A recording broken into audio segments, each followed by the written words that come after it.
This week on the Digital Coffee, Instagram officially launches the Caption sticker. Twitter is going to roll out Spaces to more users, and YouTube is going to let people sample your videos for shorts. All that and more after this.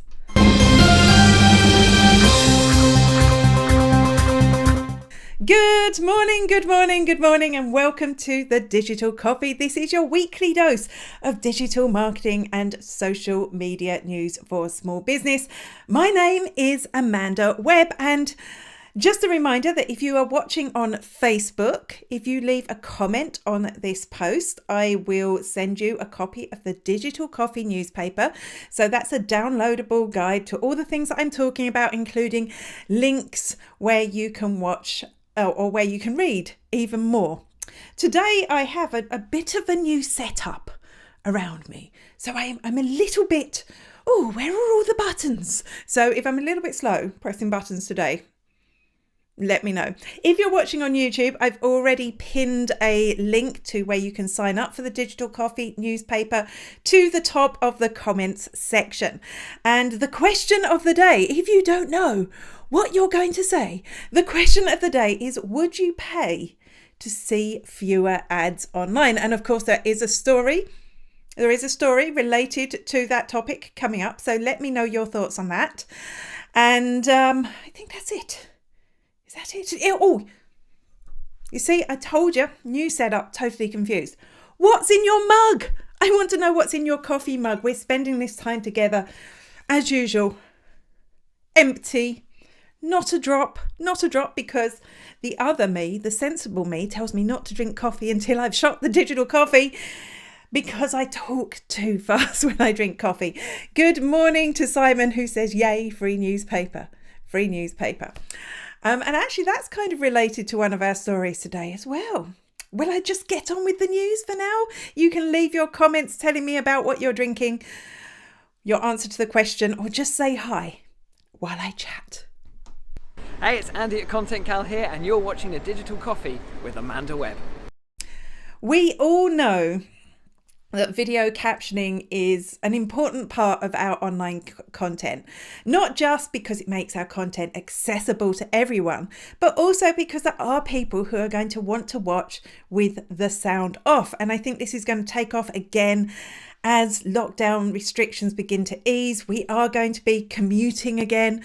We are going to be sitting in coffee shops again, hopefully.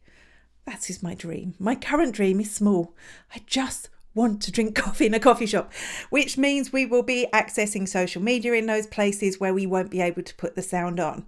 So for both of those reasons, captioning means that we'll be able to reach more people with our message if we use it. And to be honest, I can't believe it has taken social networks this long to cop onto captioning. But this week, Instagram is officially launching their captioning sticker. Now, some of you may have had this for a while, but it is officially rolled out now. Everyone should have it. And what happens is you record a video clip for your Instagram story. You then access the sticker menu, and in the sticker menu, you choose captions, and it will automatically transcribe what you have said in the video. And don't worry if it doesn't get it 100% right. You can go in and edit it. You can change the color. You can move where it appears on screen. So not only is this great because it's going to let us reach more people, but it's also great because it's kind of pretty as well. I'm not sure if people who have hearing difficulties will find it as good as I think it is. Maybe they want the standard captions, but I do quite like the prettiness.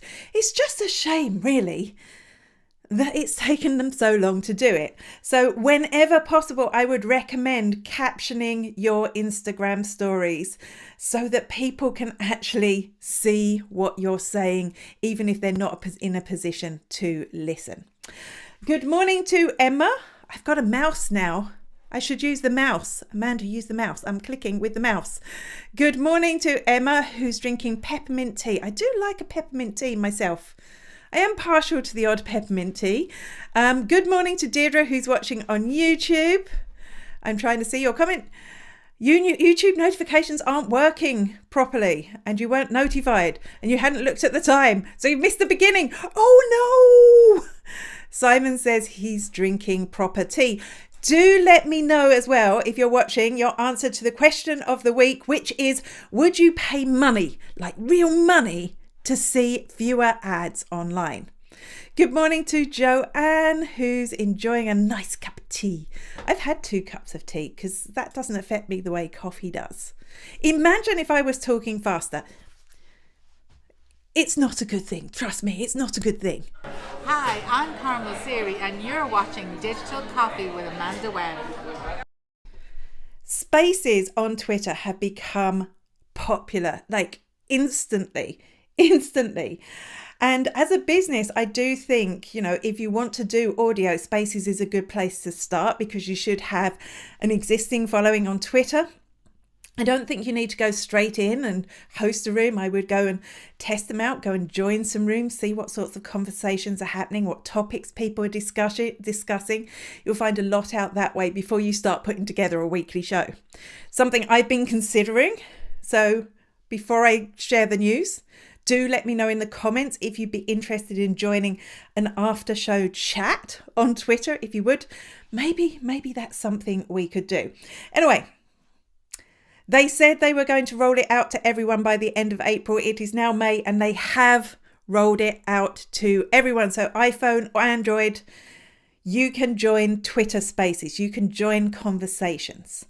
Also, they're going to let more people host Twitter Spaces.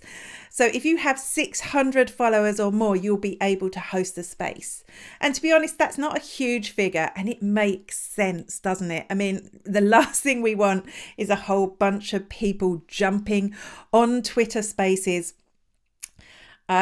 starting rooms, and they're not good because those people don't know how Twitter works. So I think it makes sense to, yes, 100% have 600 followers to host.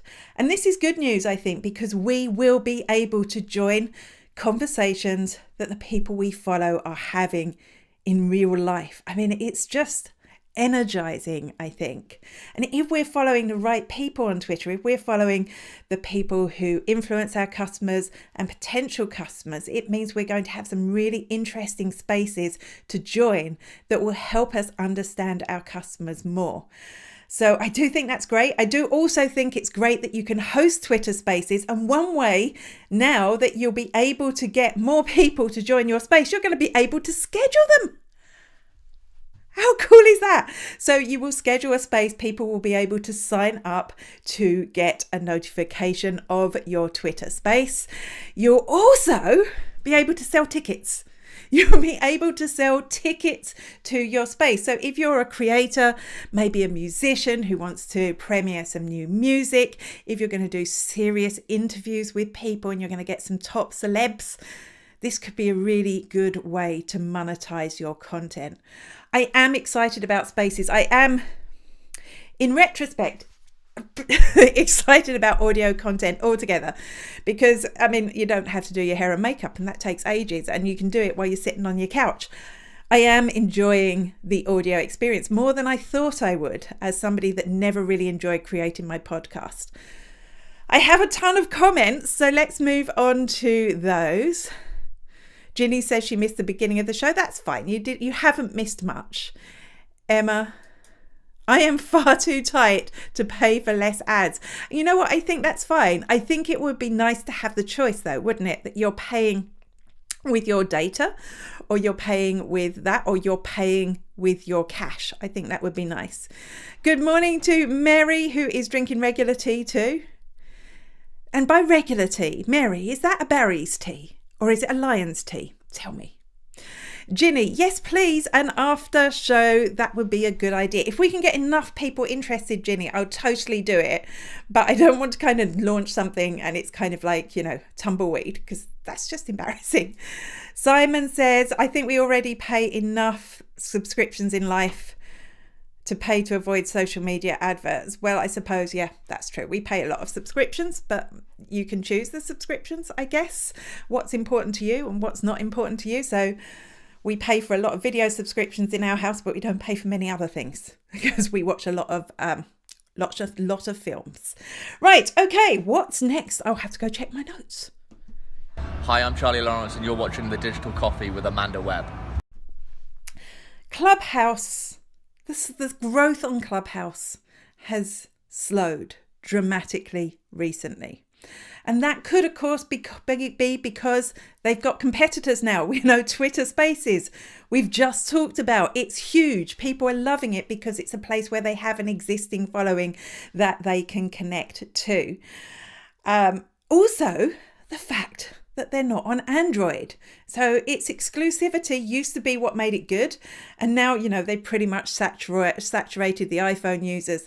They need to launch on Android. And at last, they are beta testing with a very small group of people their Android app. So if you enjoy Clubhouse, and I do jump in from time to time, I don't use it that much, but if you enjoy Clubhouse, or if you want to enjoy Clubhouse, or if you want to see what the fuss is about, this could help more users jump on board and it be a place where you can connect with more people.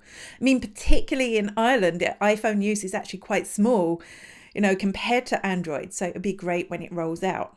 But I think there's a business lesson from this because, Clubhouse has been around, I think it was like January of 2020 that I first heard about it. So it's been around for a while. And obviously their business plan was to launch on iPhone and then as they grew, launch an Android app. But then back in December, they just had this sudden surge of use and everyone wanted to be on Clubhouse. And I don't think they were quite prepared for that. I think they'd anticipated that happening further down the line. And because they weren't prepared, all of a sudden they have to scramble to get their Android app together. And as any techie people out there will know, there's a huge difference. You can't just go and copy it and put it on Android. You have to go and reprogram the whole thing, basically. So, they probably made it happen as fast as they could.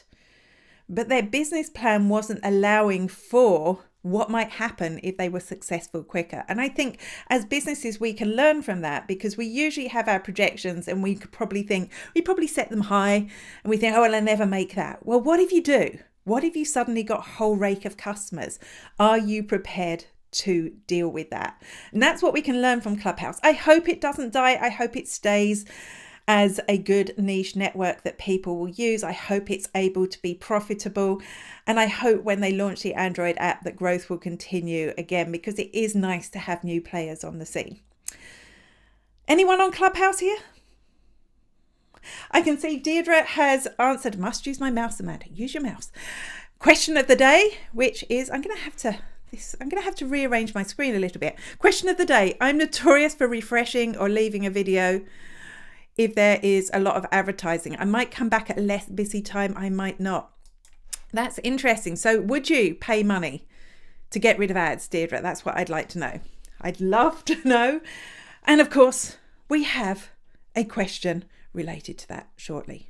Hello, this is Rob Charles, the voice of Mike on Forever FM on Peter Kay's Car Share. BAFTA award winning, I've got to say, but I've not seen the BAFTA yet. Anyway, you're watching The Digital Coffee with Amanda Webb.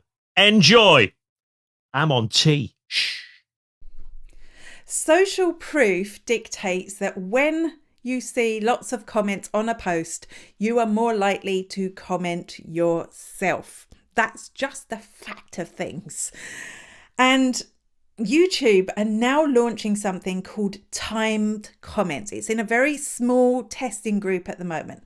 But what timed comments is going to do is, if you're watching this live on YouTube at the moment, even though we don't have a ton of comments there yet, you will see the comments come up as I'm speaking. So it gives context to the comments. Timed comments will do that for pre-recorded videos. So you will be able to see comments popping up as they were posted at the time that they were posted, which I think is going to be kind of cool. And the advantage of this, I think, is that when we see these comments arriving when we're watching a YouTube video, we're more likely to comment ourselves, which means the creator will get more comments. So I think this is a good move forward. Also, one of the annoying things on YouTube is, if somebody leaves a number of comments throughout your video, this happened to me the other day, I can't see which specific piece they're referring to. There's no way I can see that. Whereas this will make me go, oh, they're reacting to that bit, and give me a better idea of what's working and what's not on my video. So a nice one from YouTube here. Happy about this. I'm not sure how many YouTubers there are out there, but we've got another big YouTube story coming up. I think Google tested this on YouTube on 2 occasions a few months ago. Unfortunately, I hated something didn't show during the comments. Sorry, I don't know what that says, Deirdre. There's a word there. I'm not quite sure what it means. Maybe it's just my discombobulation from my new setup. See, I've got a thing down here to press. I used to be up here. Okay, let's move on. Hi, I'm Catherine Mason and you're watching Digital Coffee with Amanda Webb. The more people that you have on an online panel, the noisier it gets, because there's background noise, there's a dog that suddenly comes in, there's a man mowing his lawn, your phone starts ringing, you interrupt each other, you talk over each other, particularly when the internet's slow and there's a little bit of a delay. People will be a little silence, and then suddenly all the noise comes in at once. And I think we kind of got used to this on the likes of Zoom and even on Twitter Spaces now. We mute ourselves. When you're not talking, mute yourself. It's good etiquette. And Instagram is now going to give you this option for Instagram live broadcasts. As you might remember, now you can go live with up to 3 other people. So you plus 3 other people on Instagram. And that means this background noise problem is going to happen and has been happening. So each person will get the option to either mute themselves or even switch their camera off. I don't know if the person hosting the Instagram Live will have control over that, or whether it's just the user, but still I do think it's going to make it a little bit easier to digest those Instagram Lives. What is interesting is the switching the camera off. So straight away people are getting excited, because if you can go live with your camera off, that's essentially an audio broadcast. And we know, we couldn't have missed it really. Audio is actually huge right now. So will you be able to use this function to go live audio only? It's going to be really interesting to see how, because Instagram is such a visual platform, an aesthetic platform. Is this something people will want to consume on Instagram?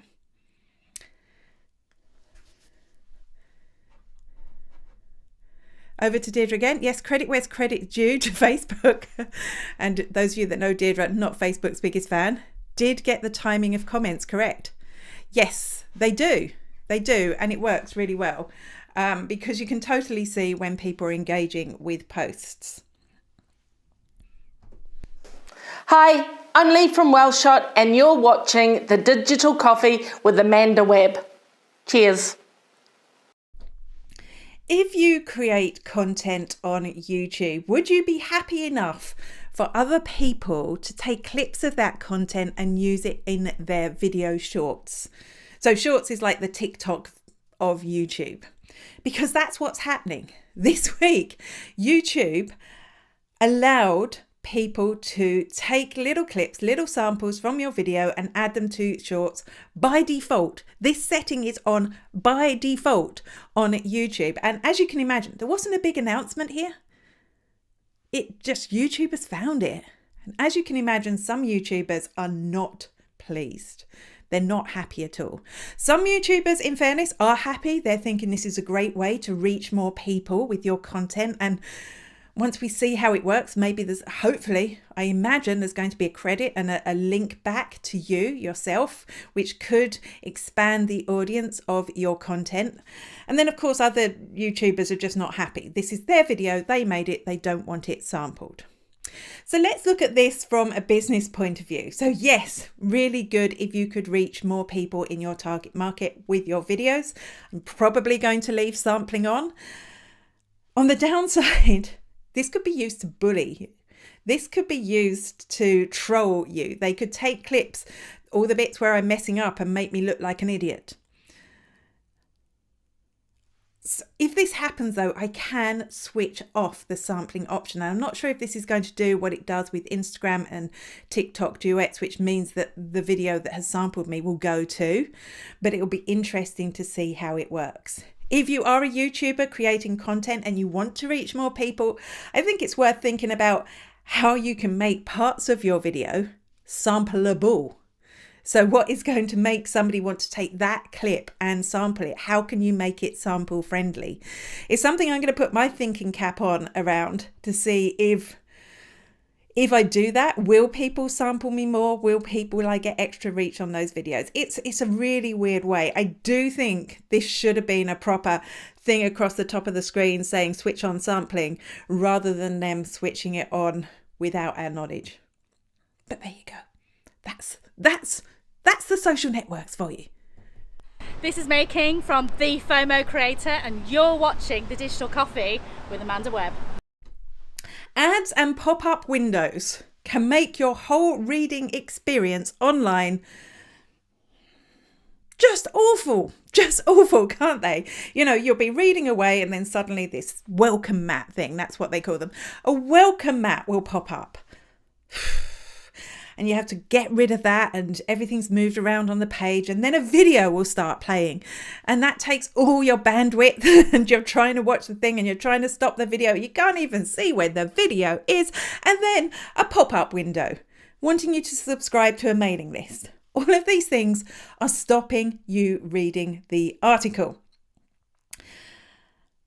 And this is probably not great for businesses, to be honest, because if you spent all the time creating that, you don't want to put all these barriers in the way of people reading what you have written. Twitter are adding a new feature because they just bought a tool called Scroll. And what Scroll does is it will make a reader-friendly version of the website. So it takes away the ads, it takes away the pop-ups, and it will make it reader-friendly. And of course, if you are a creator and you've written this article and you rely on that ad revenue, that's going to be a bit annoying. But no, it's fine because they're going to make this part of their subscription service. So if you subscribe to Twitter, you will have this option to be able to see the readable view of an article and be able to read it without getting interrupted by ads and pop-up windows.